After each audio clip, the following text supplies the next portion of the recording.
আমার ভাইরা, এখানে যে মানুষগুলোর মাধ্যমে আজকের পরিবেশ আমরা পেলাম, মাত্র 2 মাস আগেও এখানে আসতে চেয়েছিলাম, সঠিকভাবে আমি আসতে পারি নাই, পথ থেকে ঘুরে চলে গেছি। অথচ সেই ময়দানে আল্লাহ যাদের মাধ্যমে এ সুন্দর পরিবেশ তৈরি করে দিলেন, তাদেরকে যেন শাহাদতের সর্বোচ্চ মাকাম আল্লাহ দান করেন, বলেন আমিন। রাষ্ট্রের দায়িত্ব যারা নিয়েছেন, আহ্বান জানাচ্ছি তাদেরকে, বিশেষ করে ডক্টর মোহাম্মদ ইউনূস সহ যারা এই দেশের জন্য দ্বিতীয় স্বাধীনতায় জীবন দিলেন, পঙ্গত্ব বরণ করে এখনো পর্যন্ত হাসপাতালের বেডে কাতরাচ্ছে।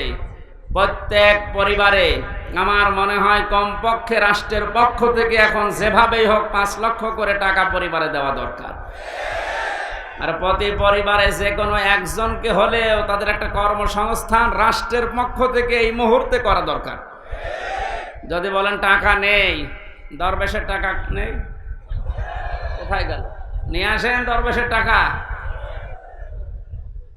এই টাকাগুলো দিয়ে হলেও আমার মনে হয় এই মানুষগুলোর সচলাচল কিছু চলে ফিরে খাওয়ার মতো করা দরকার। এদের কারণে আজ আমরা মুক্তভাবে কথা বলতে পারছি। গত 2 দিন আগে বাংলাদেশ জামাতে ইসলামী কুষ্টিয়া জেলা শাখা শ্রদ্ধাভাজন আমির অধ্যাপক মাওলানা আবুল হাশেম অনেক কুষ্টিয়ার 500 আলেমকে ডাক দিয়েছিলেন। সব ঘরানার আলেমরা এসেছিল। প্রায় 2-3 ঘন্টা পর্যন্ত আলোচনা ওখানে হয়েছে, 8 মিনিট 10 মিনিট করে করে। তো এই যে 30 সেকেন্ডের ভেতরে যেটা বললাম, এটা শোনার পরে কি মনে হচ্ছে বলেন? 500 আলেম এক জায়গায়, কোনো পাহারাদার নেই, কোনো পুলিশ নেই, কোনো গোয়েন্দা নেই, শুধু আলেমেরা। অথচ আগস্টের 5 তারিখের আগে যদি 500 না 5 জন এক জায়গায় হতে দিত, কত রকমের কথা উঠতো বলেন তো। যেখানে গোপন ষড়যন্ত্র হচ্ছে, এখানে জঙ্গির তৎপরতা চালানো হচ্ছে, অথচ 500 এক জায়গায়, কোনো ফতোয়া নেই। এই সুন্দর অবস্থান যিনি তৈরি করে দিলেন, অবশ্যই আল্লাহ তৈরি করে দিয়েছে এই ছাত্র ছাত্রী ভাইদের মাধ্যমে। বৈষম্য বিরোধী ছাত্র আন্দোলন, এই শব্দটা, এই যে বৈষম্য, এটা কিন্তু কোরআনে কারিমে আল্লাহ জানিয়েছে। কারা এটা তৈরি করেছিল, উদ্ভাবন করে কাজে লাগিয়েছে আমি জানি না। সংস্কার যখন আরম্ভ করছেন, সংস্কার শুরু হয়ে গেছে। আমার আহ্বান থাকবে অতি তাড়াতাড়ি জালেমদের যারা দোসর ছিল, এই মানুষগুলোকে এক্ষুনি সংস্কার করা লাগবে। নাইলে এই 2 দিন 3 দিন পরে পরেই দেখবেন নতুন নতুন একটা করে ইস্যু বানাবে, আমি আনসার, আমি অমুসলিম। এমনকি 2 দিন পরে ওরা পতিতাদেরকেও রাস্তায় নামাবে। জালেমদেরকে ঘৃণা করি শুধু আমি, আল্লাহ এত বেশি ঘৃণা করেন জালেমদেরকে। ইন্নামাস সাবিলু আলাল্লাযিনা ইয়াজলিমুনান নাস ওয়া ইয়াবগুনা ফিল আরদি বিগাইরিল হক উলাইকা লাহুম আযাবুন আলীম। সূরা শূরা 25 নম্বর পারা, 6 নম্বর পৃষ্ঠা, 12 নম্বর লাইনের 42 নম্বর আয়াত। ফি জিলালিল কোরআনে আছে। তাফসীর পুরা করতে গেলে সময় লাগবে, আমি অল্প কথায় বোঝাচ্ছি। আল্লাহ বলেন, হে নবী, আমি আল্লাহ নিজে মামলা দেব জালেমদের বিরুদ্ধে, যারা মানুষ হয়ে মানুষের উপরে জুলুম করেছিল। এখানে ইয়াজলিমুনান নাস আছে, ইয়াজলিমুনাল মুসলিমুনা নেই, যে যারা মুসলমানের উপরে জুলুম করেছে। মানুষ হয়ে মানুষের উপরে যারা জুলুম করলেন, আপনি হামজার মামলার আসামি না, আপনি আল্লাহর মামলার আসামি। শোকের সংবাদ দিচ্ছি একটা, না এখন মনে হয় বলা ঠিক হবে না, দরকার নেই, না না না, এরা ভাই, এটা আমার নিজের ব্যাপার, এটা না, কালকে বলবো। কালকে আছে মাহফিল গায়বান্ধা, কাল না বলা নিষেধ আছে, আমি বলে ফেলেছি। চুপ করেন, আপনি বেশি বলছেন না। বলছি গতকালকে, আগামীকাল বলবো, আগামীকাল বলবো। আমি আগে এটা পাবো তো, এখন পেয়েছি, কিন্তু এখনো 100 ভাগ না। কালকে বলবো ইনশাল্লাহ, না সমস্যা আছে ভাই। আমার ভাইরা, আমি আয়াত দিয়ে যেটা বের করতে পেরেছি, পৃথিবীর মানুষ যদি আপনাকে মামলা দিত, এই যে আমার বিরুদ্ধে মামলা দিয়েছিল রাষ্ট্র, শেষ হয়ে গেল, বের হয়ে আসলাম, হয়তো কষ্ট দিয়েছে 3 বছর মতো, কিয়ামতের ময়দানে আল্লাহ পাক নিজে মামলা দায়ের করবে, অথচ নিজেই তিনি বিচারপতি। নিজে বিচারপতি, নিজে রায় দেবেন, নিজেই যদি মামলার বাদী হয়, তাহলে এই বিবাদী যিনি বলেন তো কি অবস্থা তার হবে? এই জন্য জালেম এদের বিরুদ্ধে এই পৃথিবীর মানুষের মামলা না, আপনার বিরুদ্ধে আল্লাহর মামলা। আল্লাহ নিজে কেস করবে আপনার নামে। পরের শব্দটা আরো কঠিন। সুতরাং জুলুমের যে সর্বোচ্চ চূড়া আমরা যেটা আয়নাঘর হিসাবে দেখতে পেলাম, এর চাইতে বড় জুলুম এই পৃথিবীতে আর হয় না। আমার যতটুকু বিশ্বাস, আমি নিজে থেকে দেখেছি আয়নাঘরের মাটির নিচে বাস্তবতা যা মনে হচ্ছে, 18 কোটি মানুষ যদি এই জালেমদের সাথে মাফ করে দেয় দয়া করে, ব্যারিস্টার আরমানের বউ কখনো মাফ করবে না। কারণ আপনি তো ওই জায়গায় ছিলেন না, উনি নিজে বাস্তবতা টের পেয়েছে। যতদিন পর্যন্ত আয়না ঘরের সাথে সম্পৃক্ত মানুষগুলো ব্যারিস্টার আরমানের কাছে, আমান আজমির কাছে মাফ না চাবে আর ওরা মন থেকে মাফ না করবে, ততদিন পর্যন্ত আল্লাহ মাফ করবে না। যদি বলেন আল্লাহর চাইতে ওরা বড় হয়ে গেল, না, আল্লাহ ওদের উপরে দায়িত্ব ছেড়ে দিয়েছে। কারণ এটা হক্কুল্লাহ না, ওটা হক্কুল ইবাদ। আপনি হক্কুল ইবাদ নষ্ট করেছেন। এরপরেও যদি কেউ জালেমের পক্ষ নিয়ে মাঝে মাঝে ইস্যু তৈরি করার জন্য, আপা কোনো ঘাবড়াবেন না, আমরা নরম হয়ে যাই, এরকম কথাবার্তারা বলে নিজেদেরকে যারা শক্ত করতে চাচ্ছেন, আপনিও আল্লাহর মামলার আসামি। এদের ব্যাখ্যায় হাদিস পেয়েছি, আল্লাহর নবী জানিয়েছেন কিয়ামতে আমার হাতে হাউজে কাউসার পান করা ছাড়া কেউ জান্নাতে যেতে পারবে না। কিন্তু দুনিয়ায় যারা জালেম ছিল আর জালেমের দোসর ছিল, এদের জন্য কাউসারের পানি হারাম। আপনি এখন টের পাচ্ছেন কথা কত দূর গেল। এরপরও যদি কেউ জালেমের পক্ষে সাফাই গায়, আমার মনে হয় ওর বিবেক মরে গেছে, ওর বিবেকের উপরে কুকুরে পেশাব করেছে। এর চাইতে খারাপ ভাষা আমার আর জানা নেই। এরপরও কিছু মানুষ দেখবেন সাফাই গাবে জালেমদের, ও আর মানুষ নেই, ওর কলব মরে গেছে। কলব মরে যায় কখন? কোরআনে কারীম জানিয়েছে, লাহুম কুলুবুল লা ইয়াফকাহুনা বিহা ওয়া লাহুম আ'য়ুনুল লা ইউবসিরুনা বিহা ওয়া লাহুম আযানুল লা ইয়াসমাউনা বিহা। আল্লাহ পাক 3টি ইন্দ্রিয় শক্তির কথা এখানে দিয়েছেন। যাদের কলব আছে কিন্তু চিন্তা নেই, যারা চোখ দিয়ে দেখার পরও না দেখার ভান করে থাকে, যারা কানা শোনার পরও না শোনার ভান করে থাকে, এই মানুষগুলোকে আমি আল্লাহ জাহান্নামে দেব, এই জন্যই বানিয়েছি। অথচ বাংলাদেশের দিকে তাকান, এই 3টা ইন্দ্রিয় শক্তি কাজে লাগাচ্ছে না এরকম মানুষ বেশি। যদিও দিন পাল্টাচ্ছে, এখন অনেকে এখন এগুলো কাজে লাগাচ্ছে, যে না আর কতদিন বোবা হয়ে থাকবো, বিবেকটা কাজে লাগানো দরকার। আমার সামনে 5 তারিখে 14 জন মানুষকে বিনা কারণে, বিনা উস্কানিতে মেরেছে। বাংলাদেশ জামাত ইসলামের যিনি কেন্দ্রীয় আমির ডাক্তার শফিকুর রহমানকে ধন্যবাদ জানাচ্ছি। সাথে ছিলাম ওনার আমি 4 দিন মাত্র। লোকটার যে আচরণ, মুআমালাত, মুআশারাত, বিশেষ করে ওনার যে আমল, ওনার যে ঈমান এবং ভরসা আল্লাহর প্রতি, আমি যে কোরআন হাতে নিয়ে বলতে চাই, এই বাংলাদেশে যদি কেউ টাটকা জিন্দা আল্লাহর ওলি দেখতে চায়, ডাক্তার শফিকুর রহমানের দিকে তাকাবেন। কোনো সন্দেহ নেই উনি ওলি, নির্ভেজাল ওলি। অনেক ওলির ভেতরে তো ভেজাল আছে, ওনার সাথে বাস্তবে মিশে আমি যা দেখলাম ওইটা বলছি। আপনি সেজদা দিয়ে 2-3 মিনিট 5 মিনিট থাকেন, অথচ কাশিমপুর থেকে আদালত পর্যন্ত এই মুরব্বী মানুষটা দাড়ি চুল ভুরু পর্যন্ত বেঁকে সাদা হয়ে গেছে। এই বৃদ্ধ যুবক প্রতিদিন 3-4টা করে হাজিরা দিয়ে এসে রাত 9টা-10টায় ঢুকতো কারাগারে। আমরা তো এমনিতেই দুর্বল মানুষ, তারপরও ঘুমিয়ে যেতাম 9টা, 9:30, 10টার ভেতরে। আর উনি কিছু জিকির করে দরুদ পড়ার পরে সেজদা দিত। এক একটা সেজদায় প্রায় 45 মিনিট, 1 ঘন্টা 1.5 ঘন্টা শেষ।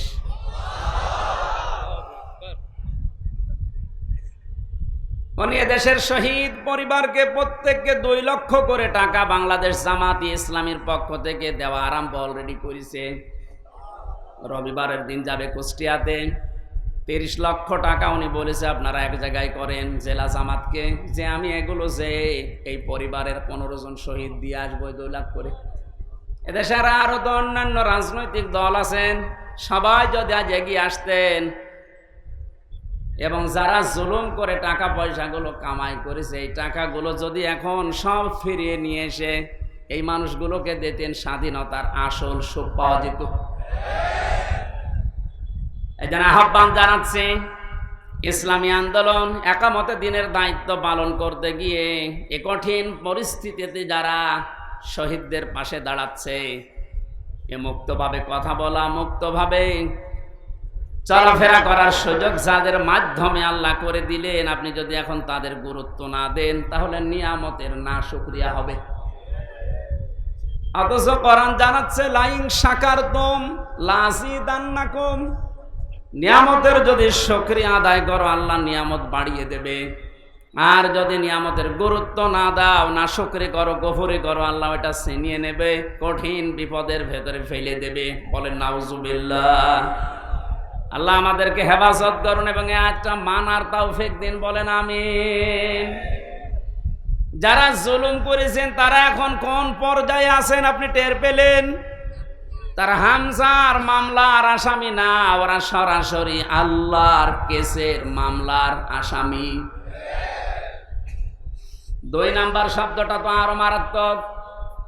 এবার বাস্তবের সাথে মিলান, দেখবেন মিলবে। ওয়ায়াবগুনা ফিল আরদি বিগাইরিল হক, যারা এই পৃথিবীকে অশান্ত করার জন্য, এই দুনিয়াকে অশান্ত করার জন্য, বিশৃঙ্খল পরিবেশ তৈরি করার জন্য যারা মাঝে মাঝে বিদ্রোহ করছেন, ওরা আজ হিন্দুদেরকে কাজে লাগিয়ে পারে নাই, হালে পানি নেয়নি, এরপরে লাগিয়েছে আনসারদেরকে। কি কাজ? আমি তো আনসারের কোনো কাজ খুঁজে পাই না। কয়েকদিন আগের রিপোর্ট, এ বাংলাদেশে 40,000 আনসার নিয়োগ হয়েছে, তার 33,000 হচ্ছে সব গোপালগঞ্জে। 64টা জেলার এক জেলায় যদি 33,000 নেওয়া লাগে 40,000-এর ভেতরে, আমরা কি ঘাস কাটছি? ওরা এমনি নেমেছে। এত অধিকার আদায় করার জন্য মাঠে নামার শক্তে 15 বছর কোথায় ছিলেন? কথা বলছেন কেন? দায়িত্বে যিনি এখন আছে ডক্টর মোহাম্মদ ইউনূসকে আমরা আহ্বান জানাবো, পুলিশ ছাড়া যদি 5 তারিখের পর থেকে আজকের দিন পর্যন্ত চলতে পারে, আনসার ছাড়াও এদের চলবে, কোনো দরকার নেই। ওইটা দিয়ে যখন কাজ হচ্ছে না, ওরা কিন্তু সামনে আর একটা জিনিস নিয়ে আসতেছে, ডাক্তারদেরকে। যে ডাক্তাররা, ডাক্তার নামে শুধু ছিল নাম, এই মানুষগুলোকে এখন সামনে নিয়ে আসার চেষ্টা আছে। এইটাও হালে পানি, জানার পানি আসবে না, কারণ দেশের ছাত্র সমাজ এখনো ঘুমিয়ে যায়নি। এরপরেও দেখবেন যখন হবে না, তখন ওরা গার্মেন্টসের মানুষগুলোকে কাজে লাগাবে, কারণ ওদের কাছ থেকে গোপন কথাগুলো আমরা আগেই জেনে ফেলছি। আচ্ছা, গোপনে গোপনে উপর থেকে সাহস পায় যে আপা ঘাবড়াবেন না, আপনি ঘাবড়ালে আমরা নরম হয়ে যাই। এরকম বহু আছে, সব আগে থেকে বলে যায় যে সামনে ডাক্তারদের নামাবে রাস্তায়, এরপরে গার্মেন্টস শ্রমিকদেরকে। এটাও যদি না হয়, দরকার হয় গোয়ালন্দ ঘাটের প্রতি তাদেরকে নামাবে। যারা এদের সাহায্য করার জন্য, এই বিশৃঙ্খল পরিবেশ তৈরি করার জন্য যারা বিদ্রোহ করছেন, আপনিও আল্লাহর মামলার আসামি।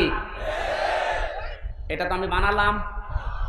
সূরা সূরার 25 নাম্বার পারার 42 নাম্বার আয়াত, এটা আমি আয়াত পারা পৃষ্ঠা সব বলে দিচ্ছি।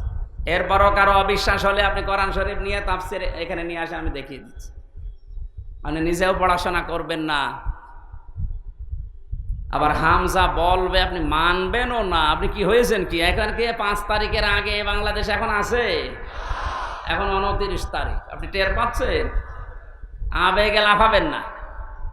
আহ্বান জানাচ্ছি, যখন সংস্কার আরম্ভ হয়েছে এই দেশে, আমার মনে হয় যাদের কারণে এই দেশের সবচাইতে বড় বড় জুলুমগুলো সংগঠিত হয়েছিল তাদের নামের তালিকা করে এলাকায় এলাকায় চার্ট টাঙিয়ে দেওয়া দরকার।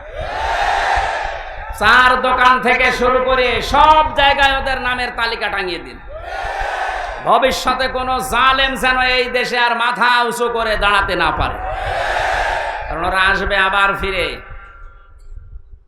কয়েকটার অবস্থা দেখে মনে হচ্ছে জালেমরা ফিরবে না, না, ওরা কিন্তু জাতে মাতাল। তাহলে ঠিক, আজকে একজন বক্তব্য দিয়েছে এক জালেমে যে আমরা জাতে মাতাল, তাহলে ঠিক আছে।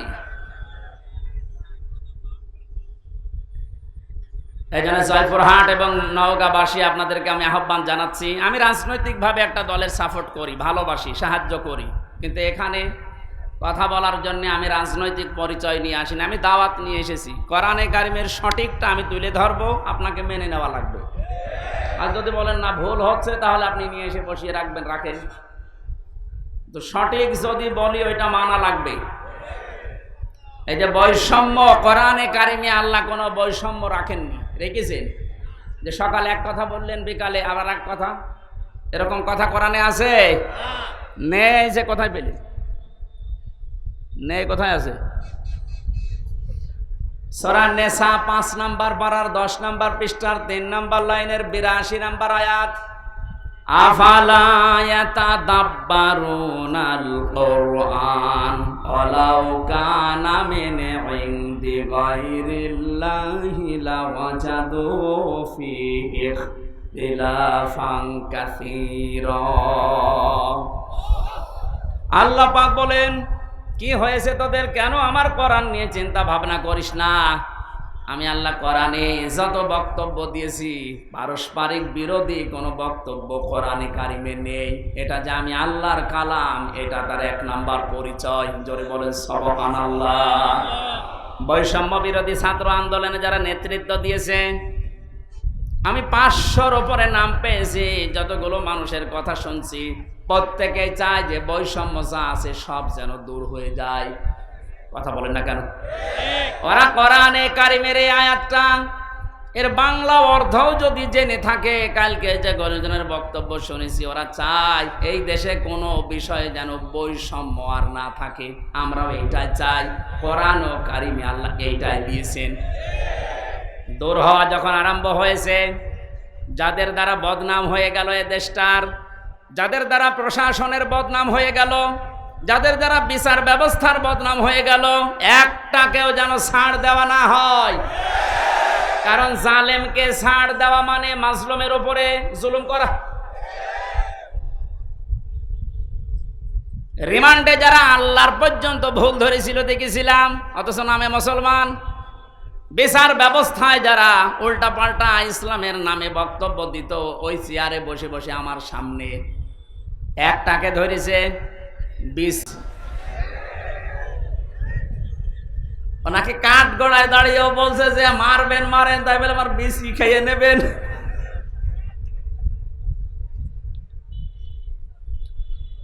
প্রত্যেকটা দিক এবং বিভাগের দিকে তাকান। বিচার ব্যবস্থা, প্রশাসন, ব্যবসা, চিকিৎসা, শিক্ষা, যতগুলো বিভাগ আছে এই দেশে, এই সমস্ত জায়গাতে যারা ধ্বংস করার জন্য, জাতিকে একেবারে নিঃস্ব করার জন্য, চরিত্রহীন করার জন্য যারা যারা চেষ্টা চালিয়েছে, একটাকেও ছাড় দিলে হবে না, প্রত্যেকটাই ধরা লাগবে। এগুলো ওখান থেকে অপসারণ করেন খুব তাড়াতাড়ি। বাংলাদেশের 64 জেলার ডিসি, এসপি, টিওনো, ওসি, সকাল হতে হতে এদেরকে বাদ দিয়ে ওই জায়গায় অন্য কাউকে বসান। এগুলো সব জালেমের দোসর ছিল। এই কথা বলেন না কেন?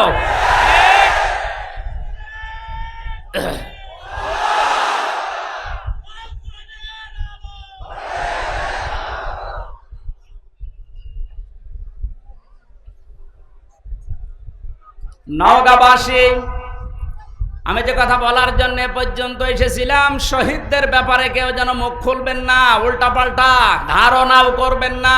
এটা কোরআন দিয়ে আল্লাহ নিষেধ করে দিয়েছেন 1500 বছর আগে। যারা এগুলো করছেন এখনো পর্যন্ত আপনি ঘরের ভেতরে আছেন, আপনিও থামেন। যদি ওই লোকটা রফিক কয়েকদিন আগে লোকটা মা পৌঁছেছে যে আমার ভুল হয়ে গেছে, আমি কেমন যেন বলে ফেলেছিলাম। মুক্তিযোদ্ধা এ নাম নিয়ে, এ আবেগ নিয়ে খেলা করার জন্য যে মানুষগুলো এতদিন পর্যন্ত জাতিকে উল্টা পাল্টা বুঝিয়েছে, এ শব্দ দিয়ে এখন আর জাতিকে বোঝানো সম্ভব না। কারণ পাকিস্তানেরাও বলছে আমি কে তুমি কে, ওরা রাজাকার। বাংলাদেশ বলছে কেন? কারণ আমরা তো বলেছি রাজাকার। আহ্বান জানাবো, এরকম উল্টা পাল্টা ধারণা মুখ দিয়ে তো কথা বলবেনও না, করবেনও না। সুতরাং যারা এনে দিলেন আল্লাহ এই আবাবিল পাখির মতো, আল্লাহ রাব্বুল আলামিন এদের পরিবার এবং যারা অসুস্থ হয়ে এখনো পর্যন্ত প্রায় 750-র উপরে এখন হাসপাতালে, আমার কুষ্টিয়াতে এখন প্রায় 23 জন হাসপাতালে পড়ে আছে। আল্লাহ এদেরকে শেফায়ে কামেলা আজেলা নসিব করুন, বলেন আমিন। দরুদ আর সালাম পাঠ করছে আমাদের নবী, যাকে আল্লাহ নাম ধরে ডাক দিয়েছেন। কোরআন শরীফের ভেতরে বিশ্ব নবীকে আল্লাহ ডাক দিয়েছেন 56 বার। মেন নাম আমি পেয়েছি নবীজির 7টা। কয়টা? আপনি ঘুমাচ্ছেন? আমি এমনি বলছি না, এই কথার একটা শিক্ষা আছে এই জন্যে, কারণ এই আরেকটা ষড়যন্ত্র শুরু হচ্ছে কিছু মানুষের দ্বারা। আমি ওইটা যেন নিরসন হয় এ কারণে এই শব্দটা বলছি। এদিকে তাকান, নবীজিকে আল্লাহ পুরা কোরআনে ডাক দিয়েছেন 7টা নামে, বিশেষ করে তার ভেতরে 1 নম্বরে ডাক দিয়েছেন ইয়াসিন। ইয়া হরফে নেদা, ইয়া মানে হে, সিন মানে সাজ্জেদ। এই শব্দটা নিয়ে মুফাসসিরিনে কিরাম, বিশেষ করে তাফসিরে কাবীর আল্লামা ফখরুদ্দীন রাজি রাহমাতুল্লাহ আলাইহি, উনি সিন শব্দের 5টা অর্থ দিয়েছেন। তিনি বলেন সিন মানে সাজ্জেদুল আলামিন, সিন মানে সাজ্জেদুল বাশার, সিন মানে সাজ্জেদুল কাউনাইন, সিন মানে সাজ্জেদুল আম্বিয়া, সিন মানে সাজ্জেদুল মুরসালিন। সুতরাং আল্লাহর ঘোষণা দেওয়া নেতা এই দুনিয়ায় একজন, তার নাম মুহাম্মাদুর। এবার আসেন তো শব্দের ব্যাখ্যায় যাই। আল্লাহ যে নিজে ডাক দিলেন ইয়াসিন, হে নেতা। কিসের নেতা? সাজ্জেদুল আলামিন, জগৎ সমূহের নেতা। শুধুমাত্র বাংলাদেশ না, শুধুমাত্র ভারত, ইন্ডিয়া, পাকিস্তান না, এ দুনিয়ায় এখন 228টা রাষ্ট্র আছে। আপনি যেখানেই বাস করেন, এগুলো একটা গ্রহের ভেতরে পৃথিবী নামক এরকম বহু গ্রহ নক্ষত্র আল্লাহ বানিয়েছে, যেখানে মানুষ যেতে পারে। ইয়াতানাজ্জালুল আমরু বাইনাহুন্না, ওই সমস্ত জায়গা আল্লাহর সৃষ্টি আছে, সেখানে আল্লাহর বিধিবিধান নাজিল হচ্ছে। কেউ যদি মঙ্গল গ্রহে চলে যেয়ে বাস করতে চায়, যেহেতু আলামিন বহু বচন, এই হিসাবে মঙ্গল গ্রহে বসবাসকারী লোকটাকে মুহাম্মাদুর রাসূলুল্লাহর আদর্শ মানা লাগবে, মাস্ট বি। কেউ যদি চাঁদের দেশে বাস করে, যে আমি তো পৃথিবীতে নেই, আমি চাঁদে আছি, ওখানেও আপনাকে মুহাম্মাদুর রাসূলুল্লাহকে নেতা মানা লাগবে, আদর্শ মানা লাগবে। এ কথাটা যদি শুধু দুনিয়ায় শেষ হয়ে যেত আমি বলতাম না, এটা আখিরাতের সাথে রিলেটেড। এটা খেয়াল করেন, কিয়ামতের ময়দানে আল্লাহ যখন বিচারের জন্য মানুষকে ডাকবেন, দলে দলে ডাকবেন, পালে পালে ডাকবেন। অকুল্লুহুম আতিহি ইয়াউমাল কিয়ামাতি ফারদা। সূরা মরিয়মের 95 নম্বর আয়াত। আল্লাহ পাক বলেন কিয়ামতে প্রতিটি মানুষকে আমি ডাক দেব স্রেফ একা একা। কয়জন করি? এটা বিচারের প্রথম সিস্টেম। এদেশে যেমন 4 প্রকার বিচারের রায় হয়। সিএমএম কোর্টে হয় জয়পুরহাটে, জজ কোর্টে হয় জয়পুরহাটে, হাইকোর্ট আর এই বাংলাদেশের 64 জেলাতে নেই, এটা আছে শুধুমাত্র রাজধানী ঢাকাতে। হাইকোর্টের রায়ও যদি কারো বিপক্ষে যায়, সে বলতে পারবে না রায় আমি মানি না, এতটুকু তার বলার ক্ষমতা আছে যে আমি আরো উপরে যাব, আমি ন্যায় বিচার পাইনি। কোথায় যাবেন? যান সর্বোচ্চ আদালত, এই দেশে সুপ্রিম কোর্ট। কি কোর্ট? এই কোর্টের উপরে আর কোন কোর্ট আছে? বলেন বলেন। আল্লাহ রাব্বুল আলামিন বিচারের প্রথম সিস্টেমে যখন আপনাকে একা একা ডাকবেন, কি করবেন সেটা 5টা বিষয় ওখানে আছে। দ্বিতীয় নম্বরে বিচারের সিস্টেমে এবার আল্লাহ আপনাকে আরে ধাপে একা ডাকবে না, ভালো করে খেয়াল করে। ইয়াউমা নাদউ কুল্লা উনাসিম বিইমামিহিম, সূরা বানী ইসরাঈল 15 নম্বর পারা 8 নম্বর পৃষ্ঠা 3 নম্বর লাইনের 72 নম্বর আয়াতের প্রথম অংশে আছে। আল্লাহ পাক বলেন কিয়ামতের ময়দানে আল্লাহ এবার প্রতিটি মানুষকে ডাক দেবে তার নেতার সাথে। এটাকে আমি বানালাম, এক কথা বলেন। এবার আপনাকে আল্লাহ ডাক দেবে আপনার নেতার সাথে, আপনি যাকে মেনে চলতেন। এবার আপনি নিজেই বলেন তো, আগে নেতা, এরপরে আপনি যাকে মেনে চলতেন দুনিয়ায়, এ লোকটার যে চরিত্র, একে যদি আল্লাহ দেখে আপনাকে মাফ করার মতো কায়দা আছে? বলছেন না, ও তো এখনই ধরা খাবে। এই জন্যই তো বলছে এটা দুনিয়ার বিষয় না, শুধু আখিরাতের সাথে রিলেটেড সম্পর্কিত। এই জন্য আপনাদের সতর্ক করছে। এখনো পর্যন্ত এই দেশে যাদের নেতা ঠিক হয়নি, যাদের নেতৃত্ব এখনো ঠিক করতে পারেননি, আপনি এক্ষুনি পরিবর্তন হওয়ার জন্য সিদ্ধান্ত নেন যে আমি রাসূলুল্লাহ বাদ দিয়ে কাউকে নেতা মানি না।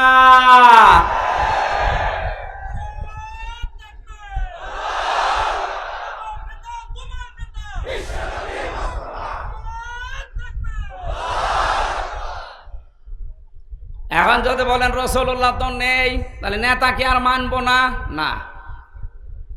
সূরা নিসা 59 নম্বর আয়াত, এই এদিকে তাকান। ইয়া আইয়ুহাল্লাযীনা আমানু আতিউল্লাহা ওয়া আতিউর রাসূলা ওয়া উলিল আমরি মিনকুম। ওহে যারা ঈমানের দাবি করো, আমাদের ঈমান আছে না নেই? এখানে কোনো বেঈমান আছেন? হ্যাঁ, হাত তোলেন তো বেঈমান থাকলে। একজন বেঈমান শুধু, ওনারে আমি বাদ দিলাম, বাকি যারা আছেন সব ঈমানদার। এই একটু খেয়াল করেন, ডাক দিয়ে বললেন আতিউল্লাহ, এই যে ফেল, এটা ভার্ব, ক্রিয়া। আল্লাহ পাক বলেন আমি আল্লাহর আনুগত্য করো, আমি আল্লাহর বিধান মেনে চলো, কোনো প্রশ্ন করবা না। কারণ তোমার বুঝে আসতে না পারে আমার বিধান, কিন্তু আমি আল্লাহ তোমার উপকারের জন্য দিয়েছি। দ্বিতীয় নম্বরে আতিউর রাসূলা, রাসূলের আনুগত্য করো। কার? বলেন বলেন। এই যে আতিউ শব্দটা আল্লাহ নিজের নামে আর রাসূলের নামে দিয়েছেন, কিন্তু উলিল আমর এদের আগে আল্লাহ আতিউ দেয়নি। আমি যত তাফসীর মিলিয়েছি, মুফাসসিরিন ইকরাম সবাই একমত, আল্লাহ রাসূলের আইন মানা লাগবে, আল্লাহ রাসূলের আনুগত্য করা লাগবে, কোনো প্রশ্ন করা যাবে না। কিন্তু কিয়ামত পর্যন্ত যদি রাসূলুল্লাহ থাকছেন না, ওনার পরে যদি কাউকে নেতা মানতে হয়, কারো নেতৃত্ব মেনে চলতে হয়, কাউকে যদি আদর্শ বানাতে চান, আপনি কাউকে সামনে রাখতে চান, অবশ্যই মাস্ট বি আপনাকে দেখা লাগবে ওই লোকটা আল্লাহ রাসূলকে মেনে চলে কিনা। এবার আপনি এতদিন পর্যন্ত যাই ভুল ভাল পথে ছিলেন, এবার মিলান। যারা আল্লাহ রাসূলকে মানে না, তাদেরকে মানা হারাম। কথা বলেন। এটা শুধু কি সামিয়ানার নিচে? বাইরে নিয়ে যাবেন। এটা বাইরে নিয়ে যাওয়ার সময় এখনই। আল্লাহ রাসূলকে যারা মানে না, সে যেই হোক, ওটা আমার বাবা হলেও আমি মানি না, ওটা আমার স্বামী হলেও আমি মানি না। কারণ আল্লাহর ঘোষণা দেওয়া নেতা দুনিয়ায় কয়জন? আল্লাহ একজনকে দিয়েছেন, ইয়াসিন,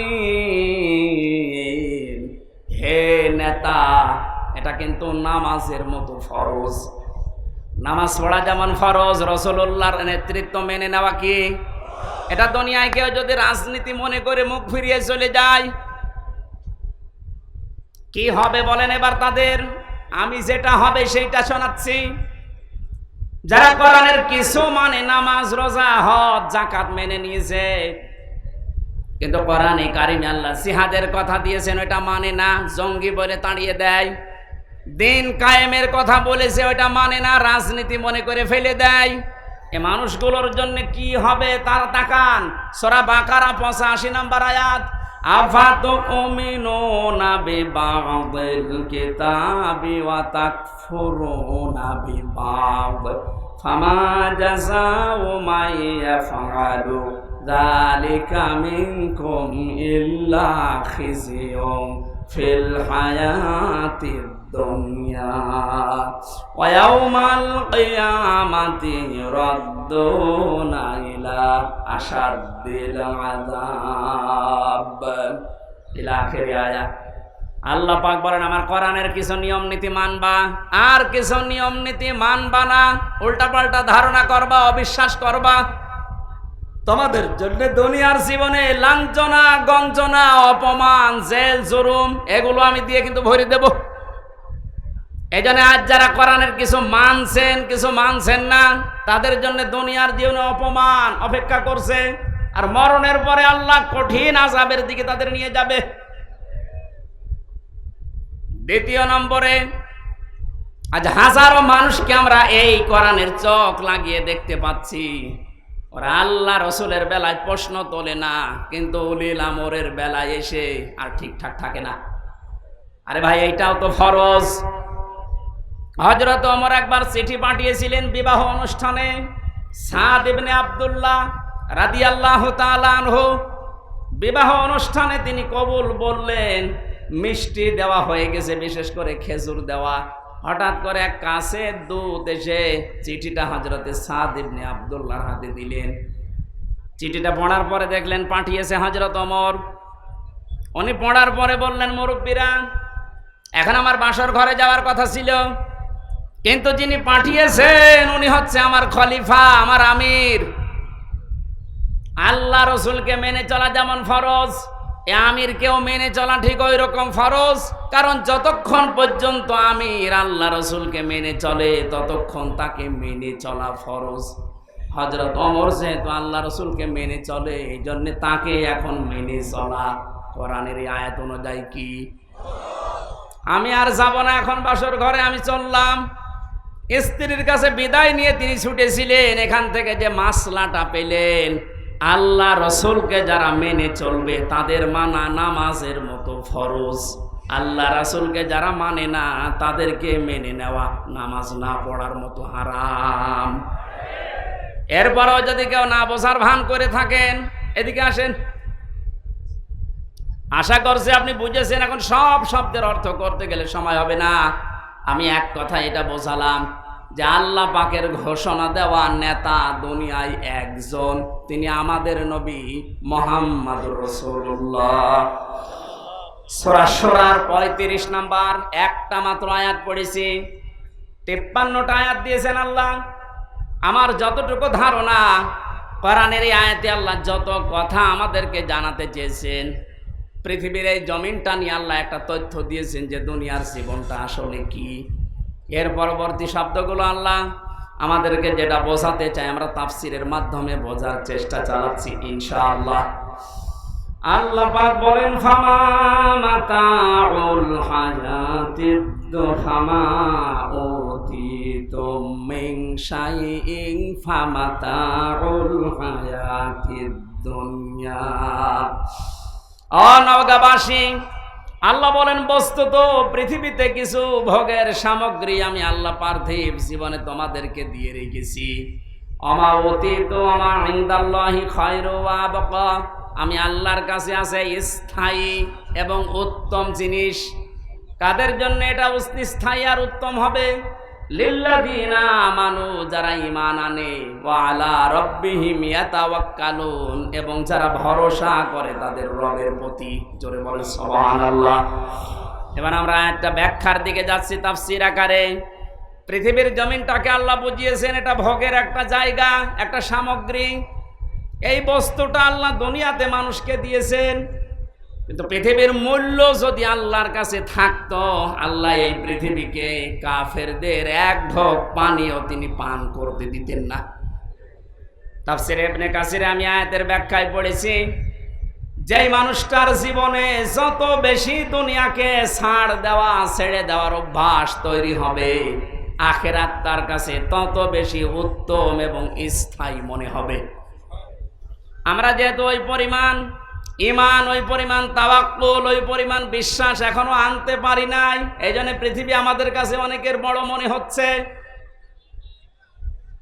এই জন্যই তো অনেকেই এখন আস্তে আস্তে বলা আরম্ভ করছে, এই ছেলে কথা বন্ধ করেন। পৃথিবীর মর্যাদা বিশ্বনবী জানিয়েছেন, আল্লাহর কাছে যদি একটা মাছের দানার পরিমাণ হতো ডানা, আমার আল্লাহ পৃথিবীতে কোন অস্বীকারী কাফেরকে এক ঢোক পানীয় পান করতে দিতেন না। যেহেতু পৃথিবীর মূল্যটা এরকম, এজন্য আমরা এখানে যেন ধোঁকায় পড়ে না থাকি। আসল সফলতা বিফলতা মানুষের কিন্তু এখন না, আসল সফলতা হচ্ছে মরণের পরে আল্লাহ যদি মাফ করে তাকে জান্নাত দেয়, এটা আসল সফলতা। আর দুনিয়ার সফলতা কি? ফামান যুহজিহা আনিন নার ওয়া উদখিলাল জান্নাতা ফাকাদ ফাজ ওয়ামাল হায়াতুদ দুনিয়া ইল্লা মাতাউল গুরুর। সূরা আল ইমরানের 185 নম্বর আয়াতের শেষের দিকে আছে, আল্লাহ পাক বলেন ওই লোকটার জীবন তো সফলতার দিকে যাচ্ছে। ওই লোকটার জীবন তো সফলতার দিকে যাচ্ছে যে আস্তে আস্তে জাহান্নামের কাজগুলো ছেড়ে দেয় আর জান্নাতের কাজের দিকে এগিয়ে যায়। এখন আপনি নিজের দিকে তাকিয়ে বলেন, আপনার জীবন সফলতার দিকে যাচ্ছে না বিফল হচ্ছে? জাহান্নামের কাজগুলো আপনি আস্তে আস্তে ছেড়ে দেবেন। যে কাজ করলে জাহান্নামে যাওয়া লাগে ওগুলো আস্তে আস্তে ছাড়বেন। যে কাজ করলে জান্নাতে যাওয়া যায় ওই কাজগুলো আস্তে আস্তে ধরবেন। আল্লাহ শেষের দিকে জানিয়েছেন, পৃথিবীর মানুষেরা দুনিয়ার জীবনটা কিন্তু খেলতামাশা ধোঁকা ছাড়া কিচ্ছু না। যাদের জন্য যাই করছো এগুলো সব ধোঁকা। যদি প্রমাণ পেতে চাও একটু পরীক্ষা করে দেখো। এই মাতাউল গুরুরের ভেতরে পৃথিবীর সব কিছু আছে, আপনার মা বাবা আছে, এটা ধোঁকা। বলতে পারেন মা বাবার জন্য দুনিয়া আসলাম, এটা ধোঁকা? মানে হ্যাঁ ধোঁকা। কোন স্বার্থে যদি তাদের আঘাত লাগে দেখবেন ওইটা উল্টিয়ে যাবে। আপনার স্ত্রী, এটা ধোঁকা। যদি পছন্দ না হয় এ কথা আপনি আজকে বাড়িতে পরীক্ষা করেন। স্ত্রীর মহব্বত আপনার চাইতে বেশি যাদের প্রতি, তাদেরকে একটু কিছু করেন, দেখবেন আপনার যে ভালোবাসা পুরা উঠিয়ে গেছে। আপনার সন্তানাদি, এটাও ধোঁকা। মাতাউল গুরুরের ভেতরে সব আছে। এই জন্য পৃথিবীর এই ধোঁকার পেছনে থেকে আমার আখিরাত যেটা, এটা যেন আমি নষ্ট না করি। হ্যাঁ, এদের সাথে সম্পর্ক থাকবে আমার অতটুকু যতটুকু আমার আল্লাহ আমাকে জানিয়েছে। আমাকে রিমান্ডে নেওয়ার সময় যে হিন্দু অফিসারটা ছিল, এই লোকটা আমারে বলছিল, হুজুর আমি মিশনে গিয়েছিলাম একটা মুসলিম দেশে, ওখানে এক হোটেলে খাবার খেতাম 2 বছর। ওদের ভাষাটা আমি আয়ত্ত করে ফেলেছি। শেষ পর্যন্ত যে খাবার দিত, পরে শুনলাম যে ওই ছেলেটা এই হোটেলওয়ালার মালিকের ছেলে। ওনাকে একদিন প্রশ্নই করলাম যে আপনি এত বড় হোটেলের মালিক, প্রতিদিন টাকা হাজার হাজার টাকা আপনি গুনতেছেন, আর ছেলেটাকে বানিয়ে দিয়েছেন হোটেলের বয়। ও পানি নিয়ে এসে দেয়, তরকারি নিয়ে এসে দেয়। একটা কথা হলো, ওই লোকটা ওর ভাষা দিয়ে ওই হিন্দুকে বুঝিয়েছে যে আপনি কি, কোথায় বাড়ি এবং কি কোন ধর্মের লোক আমি জানি না, তবে আমরা কোরআনে কারিমের যে বিষয়গুলো বুঝেছি, সূরা তাগাবনের 14 নম্বর 15 নম্বর আয়াত তাকে নাকি পড়ে শুনিয়েছিল। কোরআনে কারিমে আল্লাহ জানিয়েছেন, ইয়া আইয়ুহাল্লাযীনা আমানু ইন্না মিন আজওয়াজিকুম ওয়া আওলাদিকুম আদুওয়াল লাকুম ফাহদারুহুম ইলা আখিরি আয়া। ও হে যারা ঈমানের দাবি করো, ভালোভাবে সাবধান হও। তোমাদের স্ত্রী, তোমাদের সন্তানাদি, মাল, এগুলো কিন্তু মাঝে মাঝে তোমাদের শত্রু হয়ে দাঁড়াবে। এদের ব্যাপারে সতর্ক থাকো। আমার এই সন্তানটা জন্ম দেওয়া, একে দিনের শিক্ষা দেওয়া, এর একটা সুন্দর অর্থবোধক নাম রাখা, এর একটা সৎ পাত্রী দেখে পাত্রস্থ করা, এবং এই ছেলেটার একটা কর্মজীবন চায় সেটা তৈরি করে দেওয়া, এই 4টা দায়িত্ব রাসূলুল্লাহ আমাকে দিয়েছে। আমার এই ছেলেটার প্রতি আমি 4টাই পালন করেছি। হবার পরে একটা সুন্দর অর্থবোধক নাম দিয়েছি ওরে। দিন মানতে যতটুকু লাগে ওই পরিমাণ জ্ঞান ও শিক্ষা অর্জন করেছে। 3 নম্বর একটা জায়গা দেখে আমি জায়েজ জায়গা দেখে বিবাহ সাধু দিয়েছি। 4 নম্বরে ওর একটা হালাল কর্মজীবন দরকার ছিল, যেহেতু আমার ওই পরিমাণ সেরকম ক্যাপাসিটি নেই, এই জন্যে আমি আমার নিজের জায়গা ওকে হালাল পয়সা উপার্জন করার একটা মাধ্যম তৈরি করে দিয়েছি। আমার এই ছেলেকে আমি অবৈধ চেয়ারে বসাবো, এই জন্য আমার টাকা পয়সা খরচ করে ওই চেয়ারে বসিয়ে আমি তো আমার আখিরাত নষ্ট করতে পারি না। ওরা কোরআনে কারিমকে যেভাবে বুঝেছে আমল করেছে, আমাদের দেশে আমরা যদি সবাই এইভাবে চিন্তা ভাবনা করতাম, আমাদের দেশটাও পরিচ্ছন্ন হয়ে যেত। বাবা মা বড় ভাই যারা আছে এরা মনে করে আমার এই ভাইকে, আমার এই ছেলেকে মেয়েকে এমন চেয়ারে তুলে দেওয়া লাগবে, যোগ্যতা থাকে থাক, না থাকে না থাক। যার ফার্স্ট ক্লাস ফার্স্ট ছিল, যার যোগ্যতা ছিল, তার টাকা নেই, এই জন্য চেয়ারে দেওয়া হয়নি। টাকা 20 লাখ 50 লাখ দিয়ে এই যে আল্লাহর ওলি দীপু মনি বিভিন্ন বিশ্ববিদ্যালয়ের ভিসি নিয়োগ দেওয়ার জন্য 2 কোটি টাকা করে হালাল মনে করে খিস।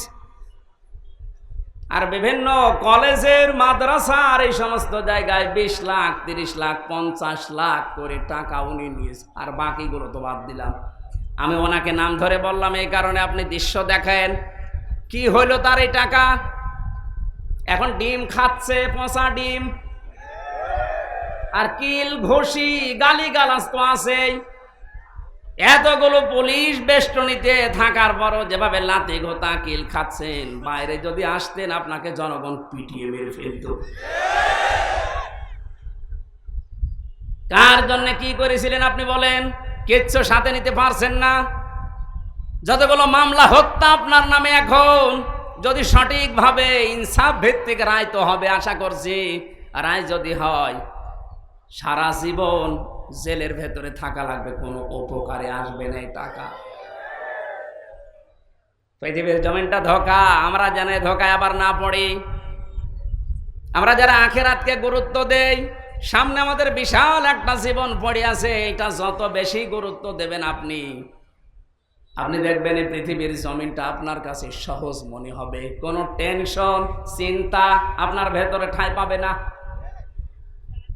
জামাতে ইসলামের আমিরের নাম বলছি কারণ আমি দেখেছি, এই কারণে এত বড় কঠিন বিপদ চলছিল ওই সময়। ওনার ছেলেও জেলে, ওনার স্ত্রী অসুস্থ, ওনার লক্ষ লক্ষ যারা নিজের কর্মী সহকর্মী তারা সব পালিয়ে বেড়াচ্ছে, জেলখানায় ভর্তি।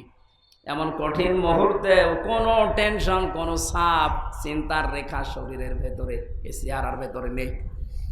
ওনাকে বললাম, স্যার আপনি তো কথা মতো বলেন না, একটা মোবাইল তৈরি করে নিয়ে আসা যায় এখানে, বিভিন্ন কায়দায় নিয়ে এসে দেয়। আমার বলছে, হামজা মোবাইল দিয়ে কি করব? বললাম, আপনার সন্তান জেলে, আপনার স্ত্রী অসুস্থ, আমরা শুনেছি। আপনার নিজের সহকর্মী সহযোদ্ধা যারা, তারা হাজার হাজার জেলে, অনেকে পালিয়ে বেড়াচ্ছে, একটু সান্ত্বনা দেন বাড়িতে। আমারে যে কথা বললো, ওনার কথা শোনার পরে আমার এই আয়াতটা মনে হয়েছে। আমারে বলছে, হামজা যাদেরকে এই বাইরে রেখে এসেছি ওদের জন্য আমার আল্লাহ যথেষ্ট। এরকম কঠিন মুহূর্তে কথা বের হওয়া যেমন তেমন ইমানের কাজ না। কত বড় বড় আলেম দেখেছি আমি কেন্দে মরে যাই, অথচ কান্না কাটি তো দূরের কথা, এই কথা আমারে শুনিয়েছে। তখনই বুঝেছি ওনার মান কত উপরে। আল্লাহ পাক বলেন, ওয়ামা ইনদাল্লাহি খায়রু ওয়া আবকা। আমি আল্লাহর কাছে কিন্তু তোমাদের জন্য স্থায়ী এবং উত্তম এই বিষয় দুইটাই আমি রেখে দিয়েছি। দুনিয়ার জীবনকে যত ছাড় দিতে পারবা, আখিরাত তত বড় করে তোমার নজরে আমি দেখাবো। আমার তো মনে হচ্ছে ওই মানুষগুলোকে আল্লাহ এই আয়াত এবং আয়াতের বাস্তবতা ফেরেশতা দিয়ে দেখাচ্ছে। চুপ করেন। দুইটা গুণ এখানে আমরা পেয়েছি। আল্লাহ বলেন সবাইকে আমি দেব না, দেখেন তো আপনার ভেতরে আছে কিনা। লিল্লাযিনা আমানু, যারা ঈমান আনে। প্রশ্ন আসতে পারে আমার ইমান নেই, আছে। আপনার ইমান আছে কিনা এবার দেখেন। রাসূলুল্লাহ ১৫০০ বছর আগে জানিয়েছে, ইদা সাররাতকা হাসানাতুকা ওয়া সাআতকা সাজ্জিয়াতুকা ফাআনতা মুমিন। মুসলিম শরীফের হাদিস। নবীজি বলেন, তোমার ভালো কাজ যদি তোমাকে আনন্দ দেয়, আর অন্যায় অবৈধ বিবেক বহির্ভূত যে কাজ আছে, সমাজ বিরোধী, ইসলাম বিরোধী, মানবতা বিরোধী, এরকম কোন কাজ যদি তোমার সামনে হয় আর তুমি যদি কষ্ট পাও, তাহলে বুঝবা তোমার ইমান আছে। ও বাংলার মুসলমানেরা, আজ যাদের ইমানদার মনে করেন 14 বার হজ করেছে, মাথায় পট্টি দিয়ে থাকে, বিশাল ইমানদার, তাহাজ্জুদ ছাড়ে না, যায় নামাজ খোঁজে, ঘুম থেকে উঠে কোরআন শরীফ খোঁজে, আপনি তাকান তো, ভালো কাজ তাদের কাছে ভালো লেগেছে না? তাফসীর মাহফিলগুলো ভালো কাজ না খারাপ কাজ? এইটা যারা 44 ধারা জারি করে করে বন্ধ করে দিয়েছে, আর অন্যায় কাজ দেখলে যাদের কাছে খারাপ লাগে নাই, আয়না ঘরের দৃশ্য তো সে নিজে জানতো যে এটা আমি বানিয়েছি, এটা কেমন, এটা জানার পরেও যে মানুষগুলোর কোনোদিন আফসোস হয়নি, দুঃখ লাগেনি, এই 8 বছরের ভেতরে একবার একটু জানানো যেত না ব্যারিস্টার আরমানের? তার বর কাছে একটু গোপনেও তো বলা যেত যে চিন্তা করবেন আপনার স্বামী আছে। কত বড় মানবতা বিরোধী অপরাধ, এটা টের পাচ্ছেন? এত বড় কঠিন অবস্থা যাওয়ার পরে তার মনের ভেতরে কোনো প্রতিক্রিয়া নেই, তাহলে হাদিস অনুযায়ী তাদের ঈমান থাকে কি করে? ঈমান যাদের নেই, বাংলায় বলি তারা বেঈমান। বেঈমান মারা গেলে জানাজা আছে, কবর আছে, দোয়া করা জায়েজ আছে। ঈমান তো আছে তার, যার কাছে ভালো কাজ করলে আনন্দ লাগবে, সে যেই হোক, অন্যায় দেখলেই তার খারাপ লাগবে, কষ্ট লাগবে। অথচ এই হাদিসের 2টা পয়েন্ট আমরা পুরো উল্টিয়ে ফেলেছি। যাদের কাছে খারাপ কাজগুলো কষ্ট দেয় না, ভালো কাজগুলো আনন্দ দেয় না, তারা আজ বড় বড় ইমানদার হয়ে বসেছিল। এই যে দরবেশ, মাসে কয়েকবার নাকি, আজকে পড়লাম কয়েকবার রিমান্ডেও নিজে স্বীকার করেছে, আমরা মাসে কয়েকবার ওই জায়গায় যে মদের আড্ডায় বসিয়ে মদ খাতাম। আপনার এই মুখের ওপরে ছিল এটা কি? এ দাড়িটা মেকি দাড়ি, এই জন্যই তো দাড়ি কেটে পালাচ্ছিল। এটা মানুষকে ধোঁকা দিয়ে বোকা বানানোর দাড়ি। আল্লাহ পাক অপমান এমন কায়দায় করেছে, এখন তো লজ্জায় মরে যাওয়ার কথা। ওয়ালা রাব্বিহিম ইয়াতাওয়াক্কালুন, তারা ভরসা করে আল্লাহর প্রতি। এই যে 2টা গুণ, ঈমান এবং ভরসা, আমি তো বাস্তব ওয়াজ করছি এই কারণে, কারণ এটা আমি নিজে দেখে এসেছি। মীর কাশেম আলী শহীদ এই বাংলা বলছেন, কেন লক্ষ লক্ষ মানুষের কর্মসংস্থান তৈরি করে দিয়েছে। তা হারাম কর্মজীবন না হালাল? অনেকে তো হারাম কর্মজীবন তৈরি করেছে। এক কারারক্ষী এসে আমার একদিন বলছিল, হামজা ভাই, শহীদ মীর কাশেম আলী এ লোকটার যেদিন ফাঁসি হবে, মাত্র 3 ঘন্টা আগে ওনারে বললাম আপনি প্রস্তুতি নেন। আমারে বলছে, কারারক্ষী ভাই, এখনো 3 ঘন্টা বাকি আছে, আমি 2 ঘন্টা ঘুমিয়ে গেলাম, তুমি আমারে ডাক দিও। আল্লাহ, যারা বলে আমাদের রব আল্লাহ, সাম্মাস্তাকামু, এর উপরে টিকে থাকে, তাতানাজ্জালু আলাইহিমুল মালাইকা, আল্লাহ নিজে তাদের বিপদে আপদে ফেরেশতা নাজিল করে সাহায্য করে। ফেরেশতা নাজিল হয়ে কি করে? আল্লাহ তাখাফু, ভয় পাবেন না, ওয়ালা তাহজানু, কোনো চিন্তা করবেন না। কিসের ভয়, কিসের চিন্তা?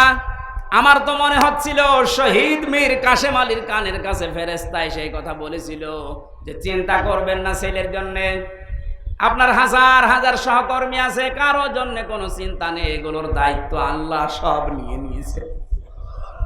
এইটা উনি শুনেছিলেন, এরপরে ওনার ঘুম এসেছে, না তো ঘুম আসার কথা না। আপনি চিন্তা করতে পারেন যে 3 ঘন্টা পরে ফাঁসি, তার 2 ঘন্টা ঘুম আসলো কি করে? আমার 3 বছরের ভেতরে যে কত ঘুমের বড়ি লেগেছে আমি নিজেও জানি না। তাও তো আমার আশা ছিল যে আমি তো যাবো তো 5 বছর 10 বছর পরে। আর ওনার কি অবস্থা?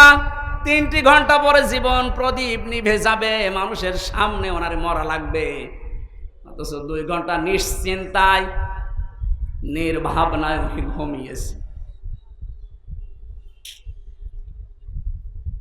কত বড় ভরসা থাকলে আল্লাহর উপরে, কত বড় তাওয়াক্কুল থাকলে এই অবস্থার সৃষ্টি হয়। আহ্বান জানাচ্ছি এরকম জীবন গঠন করেন। আল্লাহ পাক বলেন ওয়ালা তাহিনু ওয়ালা তাহজানু আল্লাহ তাখাফু ওয়ালা তাহজানু ওয়া আনতুমুল আল্লাহ তাখাফু ওয়ালা তাহজানু আল্লাতী কুনতুম তুআদুন। ফেরেশতারা ওই সময় এসে বিপদে বলে ভয় পাবেন না, চিন্তা করবেন না, সবগুলোর দায়িত্ব তো আল্লাহ নিয়েছেই। এমনকি ওই যে জান্নাতের সুসংবাদ গ্রহণ করেন যার ওয়াদা আল্লাহ করেছিলেন, আল্লাহর কসম ওনার বিশ্বাস। আর এই যে কারারক্ষের বক্তব্য শোনার পরে কোরআনের আয়াতের সাথে মিলিয়ে আমি বলতে পারি উনি অবশ্যই ফেরেশতার কাছে কিছু শুনেছিলেন। জান্নাতও দেখতে পেয়েছিলেন, নাই তো ওই অবস্থায় ওনার এগিয়ে যাওয়ার কথা ছিল না। যে লোকটা সবচাইতে উঁচা লম্বা ছিল জেলখানায়, এই যে সালাউদ্দিন কাদের চৌধুরী, ওনাকেও নিয়ে যাওয়ার সময় উনি ইতস্তত বোধ করেছিলেন। কারারক্ষে বলছিল ওর দায়িত্ব আমি ছিলাম।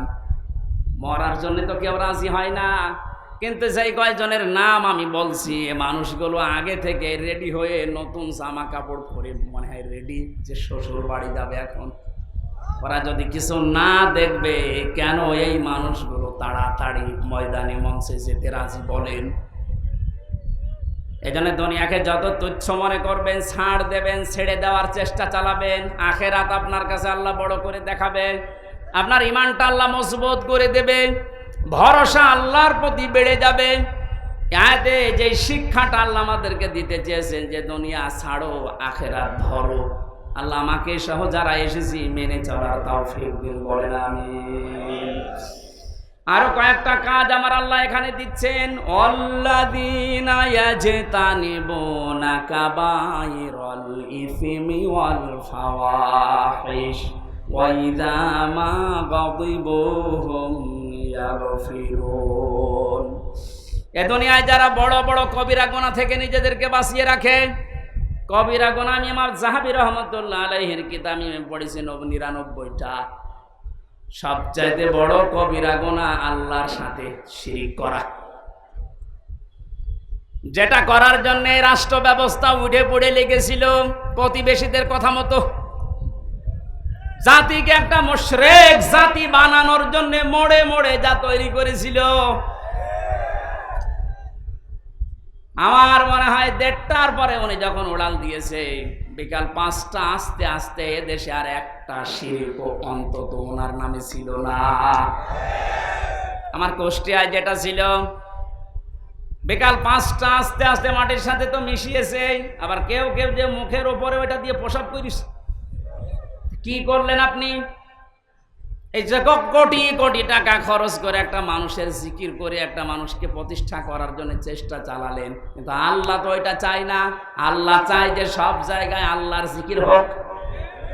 কথা বলেন না কেন? এটাকে আমি বানালাম। আল্লাহ যে চায় তার জিকির সব সময় উপরে থাক।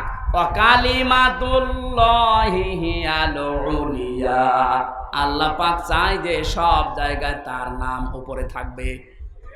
এই জন্যই তো এত অপমান, এত অপদস্থ, এত লাঞ্ছনা। এখান থেকে যদি শিক্ষা না নিয়ে আগামীতে যারা আসবে, তারা যদি আবার ওই জায়গায় আল্লাহর নাম না দিয়ে বিভিন্ন মানুষকে ওই জায়গায় তুলেন, সময় আসবে আপনাকে আল্লাহ ওই রকম অপমান করবে। এই জন্য আপনি আশা করছি আপনারা শিক্ষা নেবেন যারাই আসেন। একটা মানুষের আলোচনা বাংলাদেশে যত বেশি হয়, আল্লাহর আলোচনা, আল্লাহর জিকির যদি ওই পরিমাণ আমরা করতে পারতাম, এই 15-16 বছরে আমরা সবাই আল্লাহর ওলি হয়ে যেতাম। কবিরা গুনাহ যেগুলো আছে একটা একটা করে বেঁচে থাকা লাগবে জীবন সফল করার জন্যে। 2 নম্বরে যারা অশ্লীল কাজ থেকে নিজেদেরকে বাঁচিয়ে রাখে। অশ্লীল কাজ কি? মোবাইল যাদের আছে, সবার সামনে দেখলে যেটা লজ্জা পান আর গোপনে দেখলে যেটা আনন্দ পান, এই মুহূর্তে ওইটা ডিলিট করা লাগবে। এটা ফাওয়াহিশের ভেতরে অন্তর্ভুক্ত। বাইরে যেটা দেখা জায়েজ নেই, মোবাইলের ভেতরে দেখা জায়েজ নেই। একটা মেয়ে লোকের পর্দা, মুখমণ্ডল, হাতের কবজি, পায়ের পাতা বাদ দিয়ে পুরা শরীর ঢেকে রাখা লাগবে। কথা বলেন না কেন? এমন পোশাক পরেছে যার দিকে তাকানো যাচ্ছে না, ওই রকম পোশাক যদি সামনে পরে কেউ দাঁড়ায়, আপনার দেখা জায়েজ আছে, ওটা মোবাইলে জায়েজ আছে। কথা বলে না কেন? এই জন্য এরকম কিছু যদি কারো থাকে এই মুহূর্তে ডিলিট করে ফেলেন। 14 জন মহিলার সাথে আপনি দেখা করতে পারবেন, তাও ওই মহিলাদের মুখমণ্ডল, হাতের কবজি আর পায়ের পাতা সহ পুরা শরীর ঢেকে রাখা লাগবে। কয়জন বলেন বলেন? আমি তথ্যগুলো এনেছিলাম, আপনি এখানে মিলিয়ে নেন, কাজে লাগবে। যাদের মোবাইল আছে তোলেন, আজকে থেকে আমল শুরু করা লাগবে, শুধু শোনা না। সূরা নিসার 21-22 নম্বর আয়াতের তাফসীর থেকে বলছি, এই 14 জন মহিলার সাথে দেখা করা জায়েজ আছে।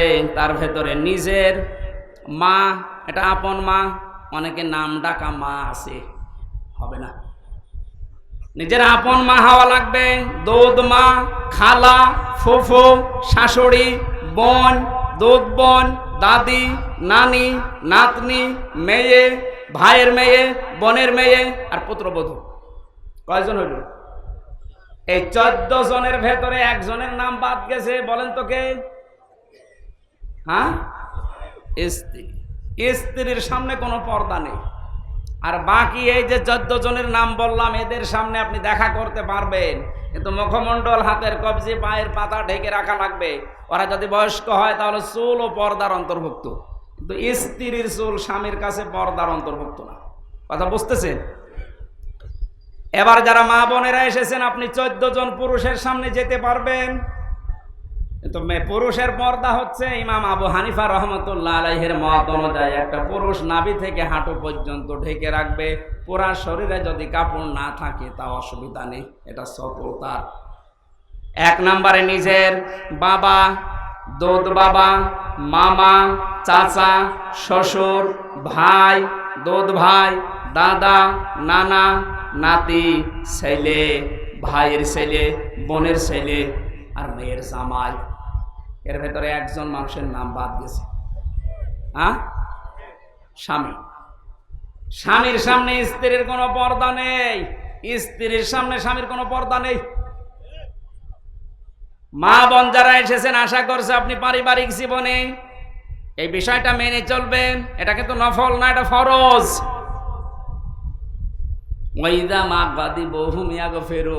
আল্লাহ বলেন, ওদের যখন রাগ হয় ওই মানুষগুলো কঠিন মুহূর্তেও মাফ করে দেয়। এটা চূড়ান্ত পর্যায়ে আজ দেখেছেন বাংলাদেশ জামাত ইসলামের আমির। তাছাড়া কেউ দেখাতে পারছে না, অনেকে লুটপাট আরম্ভ করেছে, প্রতিশোধের উপরে প্রতিশোধ নিচ্ছে, কিন্তু এই লোকটাও তো প্রতিশোধ নিতে পারতো। এক কথা বলছে না, ওনার মতো বিপদে তো আপনি পড়েননি। ওনার ছেলে এখনো জেলখানায় বিনা কারণে, আর ওনারে মামলা দিয়েছিল হিন্দাল সার্কিয়া, জীবনে নামই শুনিনি। আমি ওই যে প্রথমে বলছিলাম না, একটা কথা বলবো, শেষে মনে করলাম কালকে বলবো, বলে ফেলি। আমার মামলা থেকে সব অব্যাহতি দিয়ে দিয়েছে। আমি আসার সময়, মঞ্চে আসার আগে 10 মিনিট আগে শুনলাম যে আমার মামলা সব খারিজ হয়ে গেছে, সব বাদ, কারণ কোনো তথ্য পাইনি। আলহামদুলিল্লাহ।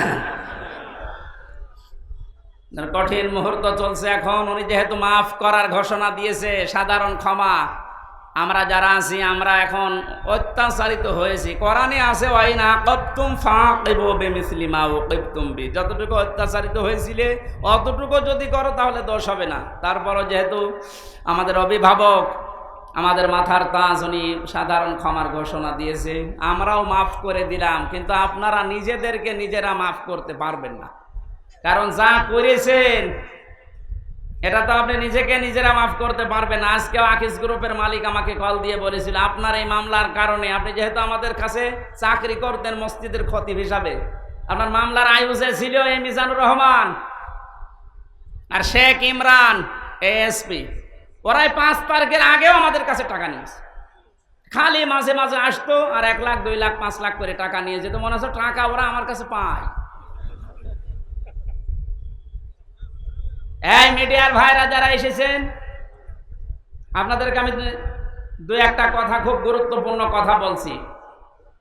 1 নম্বরে, এই আজকের এই মাগরিবের আগ পর্যন্ত বিভিন্ন জায়গা থেকে একটা নাম্বারে আমি জেল থেকে বের হওয়ার পর থেকে টাকা নেওয়া আরম্ভ করেছি। বলছে হুজুর অসুস্থ, অথবা হুজুরের ডেট খালি আছে, এ মাসে এরকম 10টা আছে, অথবা উনি ত্রাণ দিতে যাবে, একটা টাকা পাঠান, এই সমস্ত কথা বলে 10, 20। আজ নওগাঁ এই ধামুরহাটের এক লোক আজকে দেখা করলো, ওর কাছে 35,000 টাকা নিয়েছে। আমি নাম্বারটা বলছি, একটু মিলিয়ে দেখবেন। এই রকম নাম্বারে যদি সারা দেশে এটা ছড়িয়ে দেবেন। এই লোকটার নাম রানা দাস, হিন্দু, এ বাড়ি কুমিল্লা মুরাদনগরে। আমি জিডি করেছিলাম কুষ্টিয়া থানায়, কিন্তু থানায় তো উড়ে গেছি, থানার নেই। এরপরে ডিজিএফ এর প্রধান যিনি এখন দায়িত্বে আছে, উনি আজকে কথা বললো, আমি ওনারে নাম্বারটা দেবো। আপনাদেরকে সতর্ক হওয়ার জন্য বলছি এই নাম্বারে। এখন যদি আবার আজকেও নাকি একজনের কাছে, আমি নিজে কল দিয়েছিলাম একবার, আমারে বলছে টাকা পাঠান। টাকা পাঠান মানে বলছে আমি আমির হামজা বলছি। আরে শয়তান, এই নাম্বারটা একটু লিখে নেন তো, আর ছড়িয়ে দেবেন। যাদের ফেসবুক আছে বেশি ফলোয়ার, তারা ছড়িয়ে দেবেন। 01834 049716। আমি আবার বলছি 01834 049716। এ হোয়াটসঅ্যাপে কথা বলে, সরাসরি কথা বলতে চাই না। আমার ভিডিও কিভাবে কাটছাট করে কম্পিউটারের মাধ্যমে মানুষকে দেখায় যে এই যে হুজুর কথা বলছে, টাকা পাঠান। আর মানুষ আবেগে পাগল, 10, 20, 30, 40 হাজার পাঠাতে আছে। ও মনে হয় 8-10 লাখ টাকা এইভাবেই খেয়েছে, আরো বেশি হবে। আমার কাছে যদি টাকা চাইতে পারে, বলেন ও কার কাছে চাইনি। সুতরাং এটা আজকে কাটছাট করে 1.5-2 মিনিটে আপনি ছড়িয়ে দেন, আপনার উপকার হবে, জাতীয় বাঁচবে। আমি মাইকের সামনে বলছি, ভাই আমি টাকা পয়সা কোনোদিন কাউকে বলি না কে কি টাকা দেয়, কারণ আমার অধিকাংশ টাকা আমি একামতে দিনের জন্যই খরচ করি। সুতরাং এটা যেহেতু আমার বাবাকে মাকে দেওয়া লাগে না, সেই হিসাব আমার টাকার দরকার নেই। আমার বাবার যা আছে, আমার যা আছে, আমার চলার মতো আছে। আমি যেন একামতে দিনের এই দায়িত্বটা নিজের ফরজ দায়িত্ব মনে পালন করতে পারি, এইটার জন্য আপনারা সাহায্য করুন। কাউকে একটা টাকাও দেবেন না আমার নামে, 1 টাকা না। যদি আমার বাবাও এসে বলে না টাকা দেওয়া নিষেধ, টাকা দিতে চাইলে সরাসরি আমার হাতে দিন, আর আমি টাকা নিই না। সবাই জানে বাংলাদেশে আমি ওইভাবে টাকা আগে থেকে কারো কাছে নিই না। মাহফিল করার পরে আপনি যা দেবেন পকেটে নিয়ে চলে যান, না দিলে অসুবিধা নেই। তাই বলে আবার ঠকাইবেন, মানে গাড়িটা তো ভাড়াটা তো দেবেন। ঠিক আছে ভাই, এটা ছড়িয়ে দেন, কারণ জাতির উপকার হবে। না তো এ সিটার, এই যে কত বড় সিটার, বহু সিটারি করে খাচ্ছে। আল্লাহ পাক আমাদেরকে যে 2টা আয়াতের যতটুকুই বলেছে আমি সহ যারা আসলাম আমল করার তৌফিক দিন, আমিন।